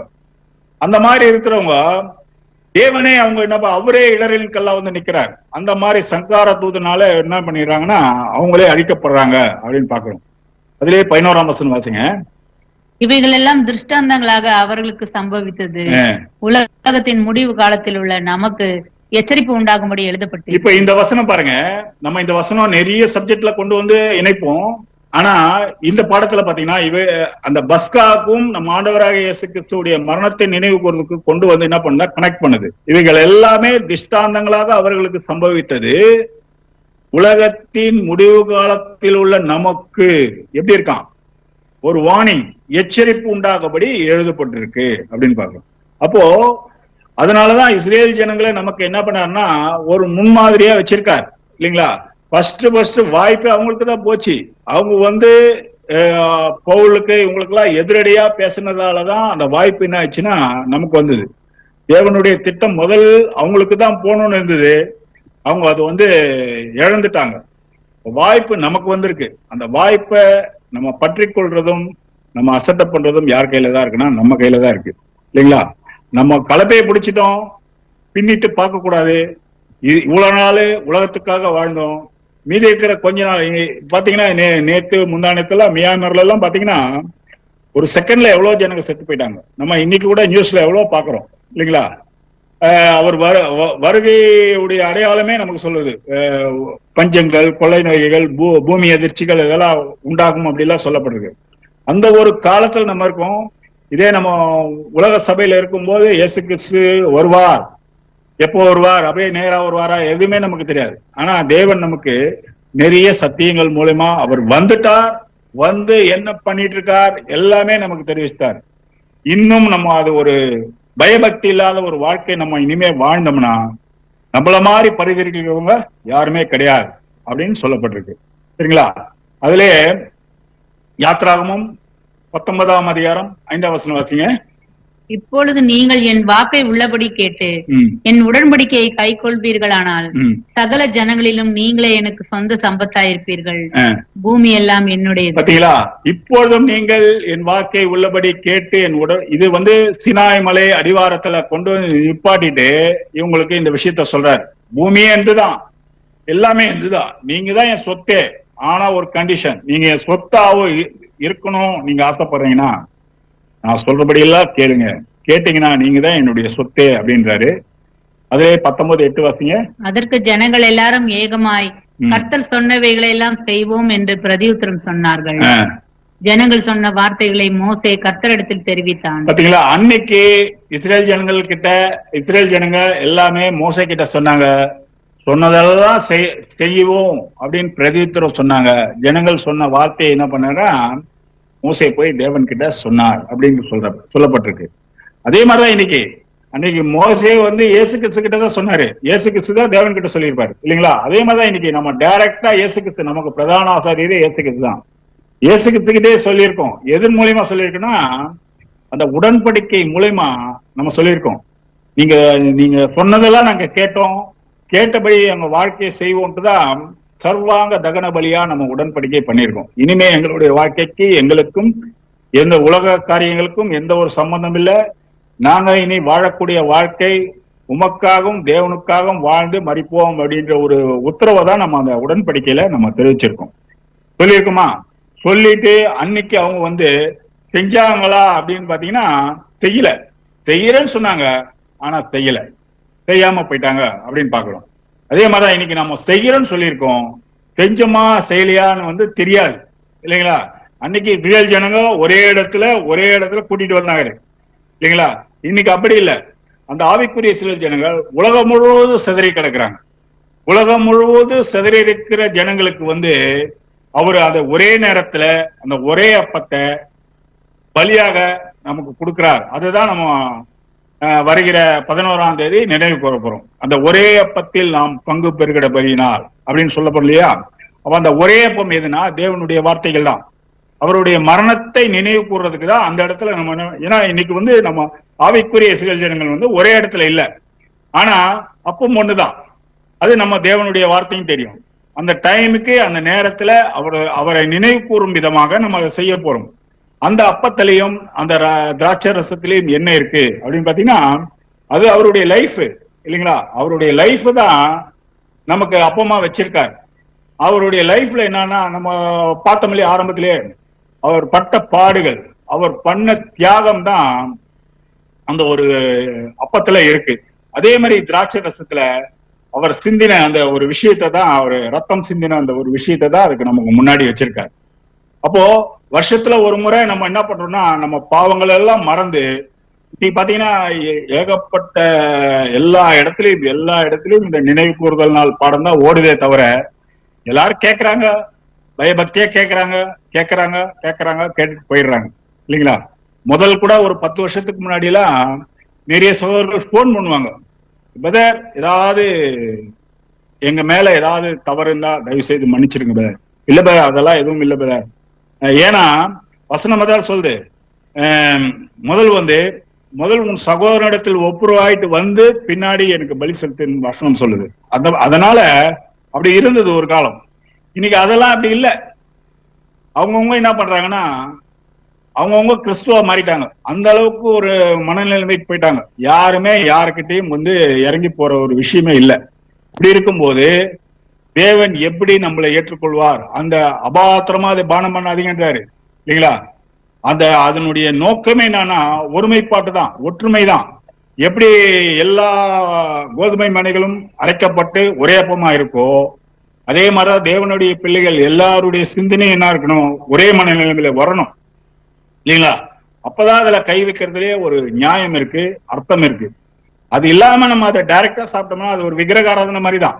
எந்த ஒரு மனநிலையும் இல்லாம நம்ம சாதாரண சாப்பிட்டு போனோம்னா, அதான் அப்போஸ்தலனாகிய பவுல் கூட சொல்றாரு இல்லைங்களா, நாம் ஆசீர்வதிக்கிற ஆசீர்வாதத்தின் பாத்திரம் கிறிஸ்துவுடைய மாம்சத்தில் ஐக்கியமா இருக்கிறது அல்லவா, அதே மாதிரி ரத்தத்தில் ஐக்கியமா இருக்கிறது அல்லவா. அப்போ மாம்சமும் ரத்தமும் ஐக்கியமா இருந்தாதான் ஜீவன் இல்லைங்களா. மாம்சத்துல ரத்தம் இல்லைன்னா ஜீவன் இருக்குமா? இருக்காது.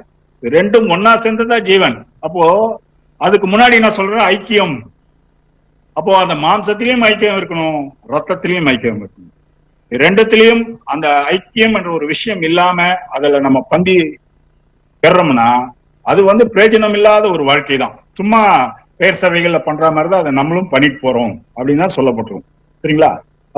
காரணம் என்னன்னா, இன்னைக்கும் நம்மளுடைய நிலைமை எப்படி இருக்குன்னா, நம்மளும் அன்னைக்கு எப்படி எகிப்துல மாம்சத்துக்குரிய இஸ்ரேல் ஜனங்க ஒரு அடிமைத்தனத்துல இருந்தாங்களோ, அதே மாதிரிதான் நாமளும் இன்னைக்கு ஆவிக்குரிய இஸ்ரேல் ஜனங்களும் இந்த உலகம் என்ற ஒரு தோட்டத்துல எப்படி இருக்குன்னா அடிமைத்தனத்துலதான் இருக்கும். வாசிக்கலாம், ஏசாயா 1:8.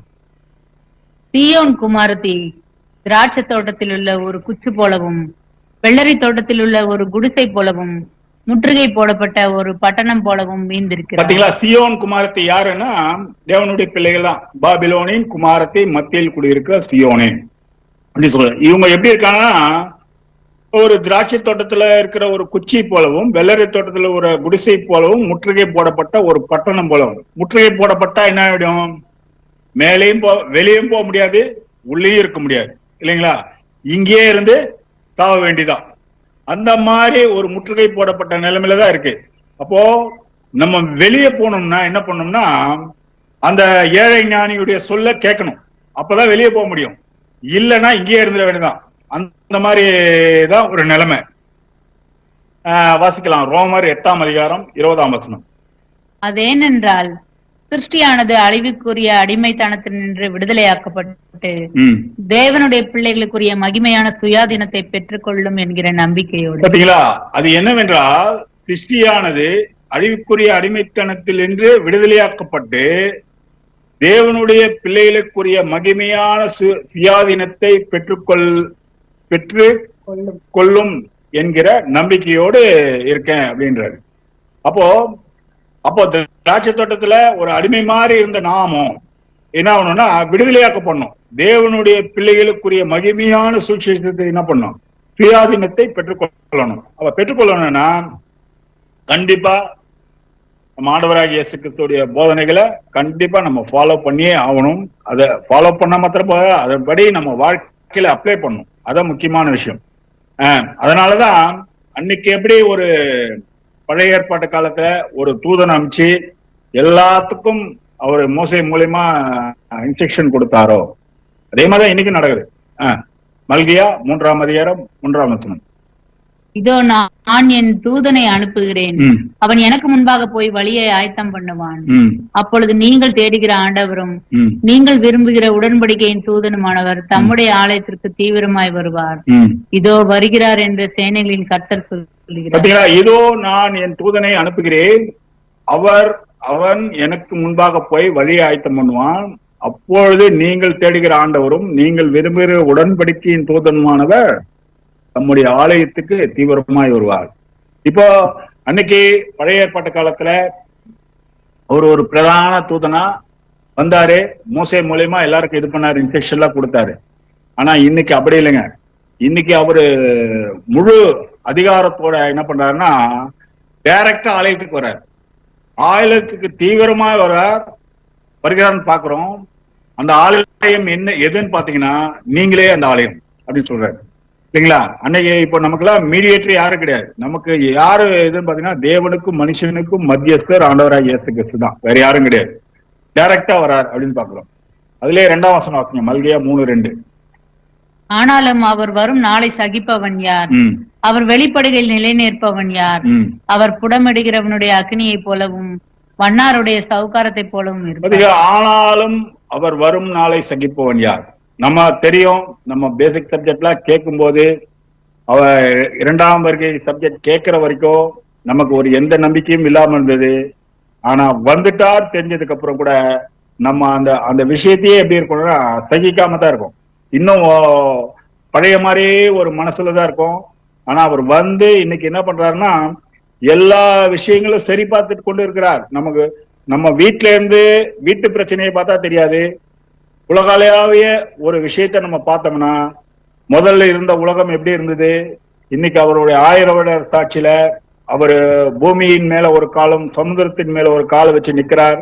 எல்லா விஷயங்களும் செஞ்சிட்டு இருக்கார். அது கிளீனா தேவனுடைய திட்டம் மூவாயிட்டு இருக்கிறது நமக்கு நல்லா தெரியும். தேவனுடைய பிள்ளைகளுக்கு நல்லா தெரியும். ஏன்னா ஜாமக்காரர் அவங்கதான் இருக்காங்க இல்லையா.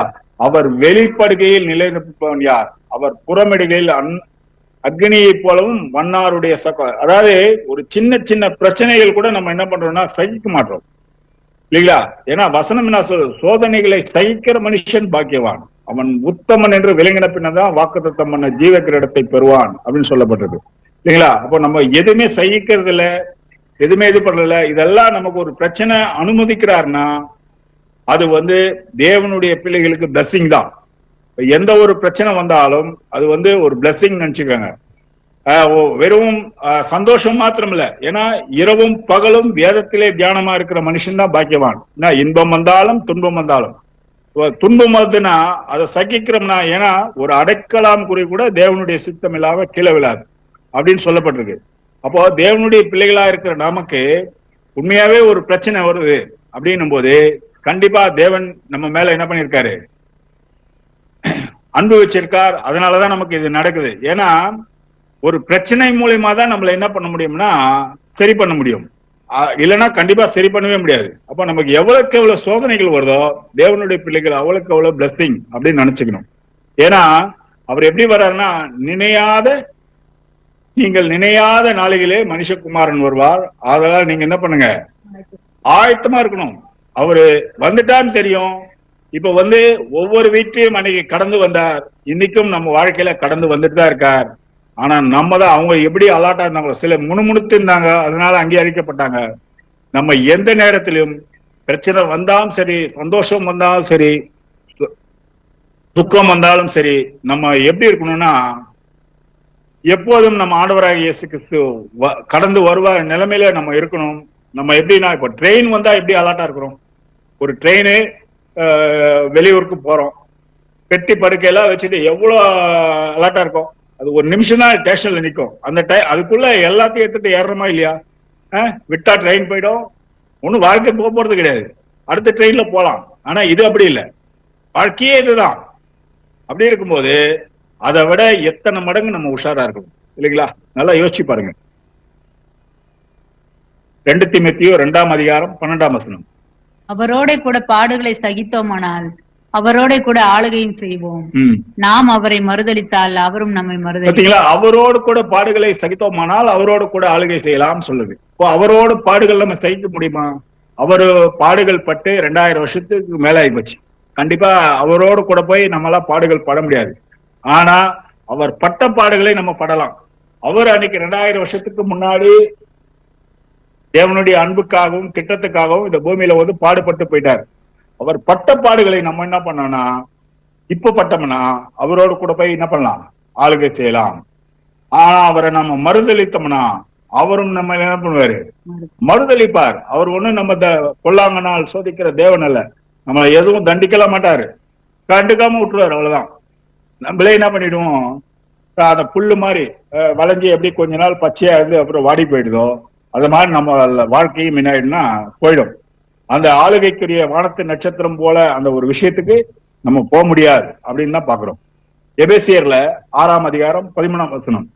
ஆகையால் தீங்கு நாளிலே அவைகளை நீங்கள் எதிர்க்கவும் சகலத்தையும் செய்து முடித்தவர்களாய் நிற்கவும் திராணியுள்ளவர்களாகும்படிக்கு தேவனுடைய சர்வ ஆயுத வர்க்கத்தையும் தரித்து கொள்ளுங்கள். தீங்கு நாள் இப்போ நம்ம இருக்கிறதே தீங்கு நாள் தான். மகா உத்தர காலம் இன்னும் வரப்போகுது. இப்ப தீங்கு நாள்ல தான் இருக்கும். மகா தீங்கு நாள் இன்னும் கொஞ்ச நாள்ல வரப்போகுது.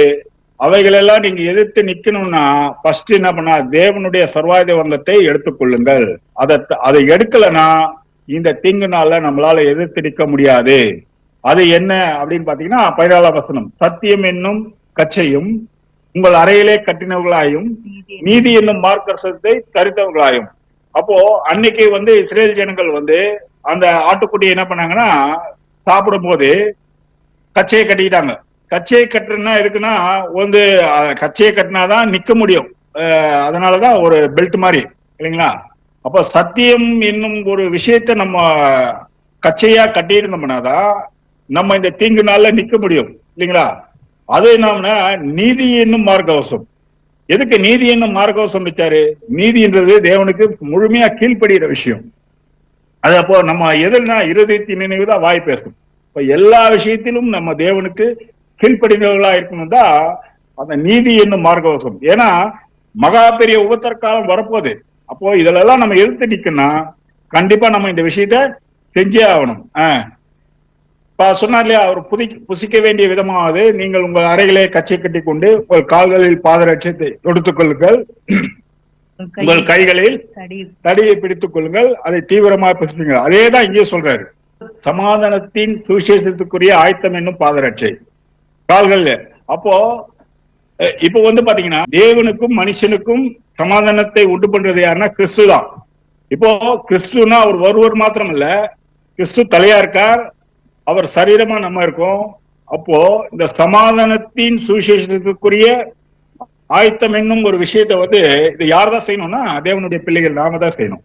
அப்போ ஒரு பாதரட்சை போட்டுட்டா எப்படி அவேர்னஸா வெளியே போறதுக்கு ரெடியா இருக்காங்களோ, எந்த நேரத்திலும் சமயம் வாய்த்தாலும் வாய்க்காவிட்டாலும் சுவிசேஷத்தை ஜாகிரதையா பிரசங்கம் பண்ணு சொன்னார் இல்லையா பவுல். அதே மாதிரி நம்ம எந்த நேரத்திலையும் இந்த சமாதானத்தை ஏன்னா இந்த உலகத்துல இல்ல ஜனங்க யாருக்குமே சமாதானம் கிடையாது, எல்லாருமே சாத்தானுடைய கண்ட்ரோல்ல இருக்காங்க. அப்ப கண்டிப்பா அதுல இருந்து நம்ம என்ன பண்ணணும்னா அவங்களை விடுதலையாக்கி கொண்டு வரணும். அப்போ எது மூலியமா தான் கொண்டு வர முடியும் அப்படின்னு பாத்தீங்கன்னா சத்தியம் மூலியமா தான் கொண்டு வர முடியும், வேற எந்த ஒரு விஷயத்திலும் கொண்டு வரவே முடியாது அப்படின்னு பாக்குறோம். அப்புறம் எபேசியர் 6:16 பொல்லாங்கன் எய்யும் அக்னி அஸ்திரங்களை எல்லாம் அவித்து போடத்தக்கதாய் எல்லாவற்றுக்கும் மேலாக விசுவாசம் என்னும் கேடகத்தை பிடித்துக் கொண்டவர்களாயும் நில்லுங்கள். பாத்தீங்களா, பொல்லாங்கன் எய்யும் அக்னி அஸ்திரங்களை எல்லாம் அவித்து போடத்தக்கதாய் எல்லாவற்றுக்கும் மேலாக நாமோ கத்துக்கொண்ட சத்தியத்துல நிலைச்சு நிக்கணும். அதுதான் விசுவாசம் என்னும் கேடகம். அப்போ நிலைச்சு நிக்கணும். எது வரைக்கும் நிலைச்சு நிக்கணும்னா மரண பரிந்தியம் நிலை நிற்பவனே ரட்சிக்கப்படுவான். அப்போ அதுக்கு மரண பரிந்தியம் நம்ம நிலை நிற்கணும்னா இந்த விசுவாசம் என்னும் கேடகம் கண்டிப்பா நமக்கு வேணும். சரிங்களா. எபேசியர் 6ஆம் அதிகாரம் 17ஆம் வசனம். ரட்சணியம் என்னும் தலைச்சீராவையும் தேவ வசனமாகிய ஆவியின் பட்டயத்தையும் எடுத்துக்கொள்ளுங்க. பாத்தீங்களா, நம்ம ரட்சிக்கணும்னா கண்டிப்பா அதுதான் தலை இல்லைங்களா. நம்ம தலைக்கிட்ட போய் நம்ம சேரணும்னா ரட்சணை என்னும் தலைச்சீராயும் தேவ வசனமாகிய ஆவி என்னும் பட்டயத்தை எடுத்துக்கொள்ளுங்கள் அப்படின்னு சொல்லப்பட்டிருக்கு. அப்போ நமக்கு தேவனுடைய ஆவி வேணும்னா கண்டிப்பா அந்த பட்டயத்தை நம்ம அதான் இருபுறமும் கருக்குள்ள பட்டயம் தேவனுடைய சத்தியங்களா இத நம்ம வந்து எப்போதுமே என்ன பண்ணணும்னா கச்சையா வச்சிருக்கணும், கீழ்ப்படிதலா வச்சிருக்கணும், பாதரட்சியா நம்ம ரெடியா ஆயத்தமா இருக்கணும், இந்த விஷயத்தெல்லாம் சொல்றாரு. சரிங்களா? அப்படி இருக்கும்போது அப்ப அவங்க வந்து எப்படி இதெல்லாம் செஞ்சாங்க, இஸ்ரேல் ஜனங்க செஞ்சாங்க. செஞ்சுட்டு கடைசியில் என்ன பண்ணாங்க, நிலைக்கால் இதுல என்ன பண்ணணும், ரத்தம் பூசப்பட்டு இருக்கணும். அதே மாதிரி இப்போ அந்த சங்கார தூதன் மாதிரி நம்ம ஆண்டவராகிய இயேசு கிறிஸ்து 2ஆம் வருகையில நம்மள கடந்து வரார். அப்படி இருக்கும்போது அங்க எந்தெந்த வீட்டுல நிலைக்கால் சட்டத்துல ரத்தம் பூசப்பட்டிருந்ததோ அதே மாதிரி நமக்கும் ஒரு நிலைக்கால் இருக்கு. அப்போ அந்த இடத்துல என்ன பண்ணணும்னா ரத்தம் பூசப்பட்டு இருக்கணும். அந்த ஆட்டுக்குட்டியை என்ன பண்ணிருக்கணும்னா அதை அடிச்சு முழுசா சாப்பிட்டுருக்கணும், விட்டு வைக்க கூடாது, கொஞ்சம் கூட விட்டு வைக்க கூடாது. அப்படின்னா என்ன அர்த்தம்னா நம்ம ஆண்டவராக இயேசு கிறிஸ்துவுடைய குணலட்சணத்தை முழுமையா நம்ம பெற்றுக்கொள்ளணும். மீதி இல்ல பேலன்ஸ்ல கொஞ்சம் குணலட்சணத்தை வச்சுட்டுலாம் பண்ண முடியாது. கம்ப்ளீட்டா அவரை என்ன பண்ணணும்னா நம்ம உள்வாங்கி இருக்கணும். அப்போ கம்ப்ளீட்டா உள்வாங்கி இருந்தோம்னா அந்த நிலைக்கால் என்றது எதை அடையாளப்படுத்துதுன்னா நம்ம நெற்றி தான். நெற்றினா தேவனுடைய சிந்தை, கம்ப்ளீட்டா கிறிஸ்துவின் சிந்தையே உங்களுக்கு இருக்கு கடவுள் சொல்றா இல்லையா? அப்போ நம்ம நெற்றிகள்ல கிறிஸ்துடைய சிந்தனை இருக்கணும். அவங்கதான் யாருன்னு பாத்தீங்கன்னா வெளிப்படுத்தின விசேஷம் 14:1 வாசிங்க. பின்பு நான் பார்த்தபோது இதோ சீயோன் மலையின் மேல் ஆட்டுக்குட்டியானவரையும் அவரோட கூட அவருடைய பிதாவின் நாமம் தங்கள் நெற்றிகளில் எழுதப்பட்டிருந்த 144,000 பேரையும் நிற்க கண்டேன். பாத்தீங்களா? பிதாவுடைய நாமம் தங்களுடைய நெற்றிகளே எழுதப்பட்டிருந்த 144,000 பேரை கண்டேன். பிதாவுடைய நாமம் என்னன்னு பாத்தீங்கன்னா வெளிப்படுத்தின விஷயத்திலேயே இருக்கு, 19:3 நினைக்கிறேன். தேவனுடைய வார்த்தை என்பதே. அப்போ கம்ப்ளீட்டா அவருடைய திட்டம் நம்ம மைண்ட்ல எப்போதுமே இருக்கணும். நம்ம அவருக்கு கீழ்ப்படியறதுக்கு ரெடியா இருக்கணும், சமாதானத்தை சொல்றதுக்கு அலர்ட்டா இருக்கணும். அப்படிலாம் இருந்தாதான் கண்டிப்பா அந்த தேவன் அந்த இயேசு கிறிஸ்து இந்த 2ஆம் வருகையில வரும்போது யார் யாருடைய நெத்தியில வந்து ரத்தம் பூசப்பட்டு இருக்கோ, அதாவது தியாகம், லைஃபே என்ன பண்ணணும்னா தியாகம் பண்ணிருக்கணும். தியாகம் பண்ணக்கூடிய வாழ்க்கை வாழ்ந்திருந்தாங்களோ அவங்கள மாத்திரம் என்ன பண்றாருன்னா காப்பாற்றப்படுவாங்க. மத்த எல்லாருமே என்ன ஆகுறாங்கன்னா மகா உபத்திர காலத்துல அழிக்கப்படுவாங்க. முணுமுணுத்தவங்க, பொல்லாங்கனால் இச்சிது, இவங்க எல்லாருமே என்ன பண்ணுவாங்கன்னா அழிக்கப்படுவாங்க அப்படின்ட்டு நம்ம இந்த பாடத்தின் மூலமா பாக்குறோம். சரிங்களா? அப்போ அந்த ரத்தம் பூசப்பட்டவங்க யாருன்னா 144,000 பேர் அப்படின்னு பாக்கணும். இன்னொரு வசனம் கூட வெளிப்படுத்தினால் 19:13. ரத்தத்தில் தோய்க்கப்பட்ட வஸ்திரத்தை தரித்திருந்தார், அவருடைய நாமம் தேவனுடைய வார்த்தை. பாத்தீங்களா? 19:13. அப்போ அந்த வார்த்தையே தேவனுடைய நாமம் என்பதே அப்படின்னு பாக்குறோம். 14ஆம் வசனம் வாசிங்க. அதுல 14:4 வெளிப்படுத்தி ஸ்திரீகளால் தங்களை கரைப்படுத்தாதவர்கள் இவர்களே, கற்புள்ளவர்கள் இவர்களே, ஆட்டுக்குட்டியானவர் எங்கே போனாலும் அவரை பின்பற்றுகிறவர்கள் இவர்களே, இவர்கள் மனுஷரிலிருந்து தேவனுக்கும் ஆட்டுக்குட்டியானவருக்கும் முதற் பலனாக மீட்டுக்கொள்ள. பாத்தீங்களா? அன்னைக்கு எப்படி முதல் பலனாக மீட்டுக் கொள்ளப்பட்டவங்க எல்லாருமே முணுமுணுத்து வனாந்தரத்திலே அழிக்கப்பட்டாங்க. ஆனா இவங்க அப்படி இல்ல. இவங்க வந்து ஸ்திரீகளால் தங்களை கரைப்படுத்தாதவர்கள் இவர்களே, கற்புள்ளவர்கள் இவர்களே, ஆட்டுக்குட்டியானவர் எங்கே போனாலும் அவரை பின்பற்றுகிறவர்கள் இவர்களே, இவர்கள் மனுஷனிலிருந்து, சாதாரண மனிதனே மண்ணாயிருப்பாய், மண்ணுக்கே திரும்புவாய். ஆனா மண்ணுக்கு திரும்பாம இவங்க வந்து தேவனுக்கும் ஆட்டுக்குட்டியானவருக்கும் முதற் பலனாக மீட்டுக் கொள்ளப்பட்டவர்கள் அப்படின்னு சொல்லப்பட்டிருக்கு. சரிங்களா? இப்போ பாஸ் ஓவர் ஆயிடுச்சுன்னா ஒண்ணும் பண்ண முடியாது. பாஸ் ஆகும்போது அலர்ட்டா இருக்கிறது தான் பெஸ்ட், இல்லைங்களா? அதனால இந்த பாடத்தின் மூலமா நம்ம வாழ்க்கையே ஏதாவது குற்றம் குறைகள் இருந்தா அதெல்லாம் நம்ம சரி பண்ணிக்கின்னு இந்த 11ஆம் தேதி நம்ம ஆண்டவராகிய இயேசு கிறிஸ்துவுடைய மரணத்தை போது நமக்காக அவர் பலியிட்டு இருக்கிற அந்த விஷயத்தை நினைச்சு அதை இனிமேவாது நம்மளுடைய வாழ்க்கையை சுத்திகரித்துக் கொண்டு முதல் பலனாக மீட்டுக் கொள்ளப்பட்டவர்களாக தேவனுடைய ராஜ்யத்தில் சென்று சேர தேவன் தாமே கிருபை செய்வாராக. பொறுமையோட கேட்டவங்கள் அனைவருக்கும் தேவனுடைய ஆசீர்வாதம் எப்போது இருப்பதாக தேவன் தாமே இந்த காரியங்களை ஆசீர்வாதமாக்கி தருவாராக. ஆமென்.